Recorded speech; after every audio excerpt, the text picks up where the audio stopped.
Romi, kā lidmašīnīt?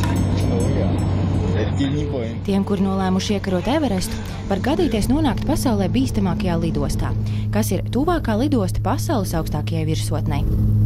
Tur priekšā tas ir mūsu lidlauks. Tā ir īsts izaicinājums ne tikai pilotiem, bet arī pasažieriem. 3000 metru augstumā esošā Lukla spēja uzņemt tikai nelielas pasažieru lidmašīnas, jo retinātajā gaisā dzinēju jauda ir ierobežota. Tikai nepilnus 500 metrus garais skrejceļš formas dēļ atgādina rampu, un tā kā tas atduras kalnā, pilotam ir tikai viena iespēja, lai veiktu nosēšanos. Arī radaru sistēma šeit nedarbojas, un ārkārtīgi mainīgajos laikapstākļos pilotam nākas paļauties tikai uz sevi.